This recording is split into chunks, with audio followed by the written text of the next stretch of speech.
ladies and gentlemen, welcome back to yet another video.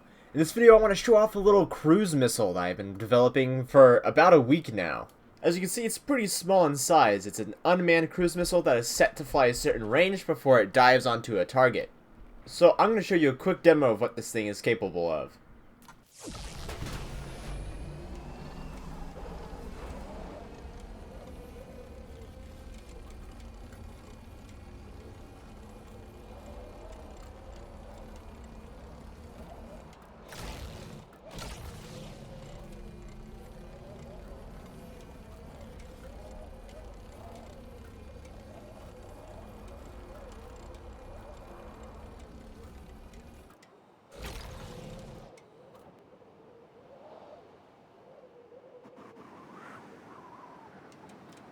So this cruise missile consists of explosives in the front, rockets in the back, controlled wings, and a onboard flight computer. In phase 1 you saw that it took off pretty much like a normal aircraft. What controls that are these altitude sensors, which tell it what altitude it should climb to.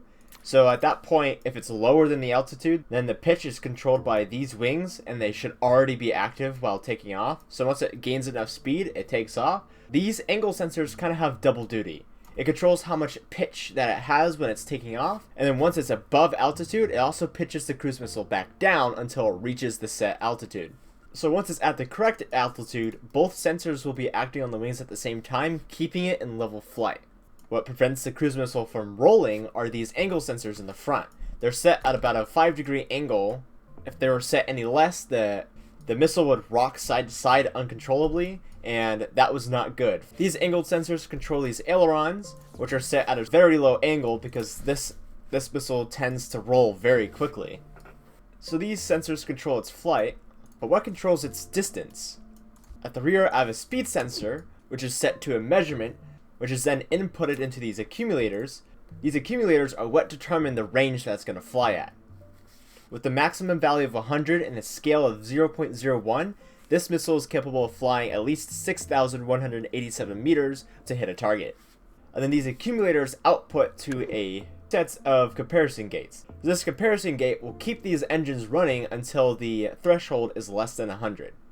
We'll shut off the engine, meaning it's no longer providing thrust. However, if the flight computer is still active, the missile will simply glide gently and won't end up exploding.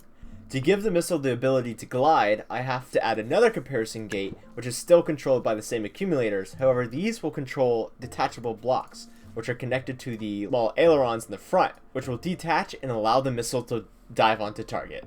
So I used AI to find a formula to calculate the exact distance that the missile would travel using a formula like this. So the idea behind this is you can set a desired range that the missile will travel and use this formula to solve for the accumulator ratio, which is R, to find the decimal value that you would put into the accumulators in order for the missile to travel that distance. So for example, if you want to travel 4,000 meters, you would input 0.06 into the accumulator, and there will be a slight drop off from the actual range. However, that's just the limitations of the in-game accumulators. And I know that's a ton of math just to customize the range on this missile. I hope to one day put an onboard computer so that all you have to do is input the range and it'll do the rest for you. This build is currently on the Steam Workshop under my profile, Intellectual. It's named Cruise Missile Mark III. Thank you guys so much for watching this video, and I hope to see you in my next video.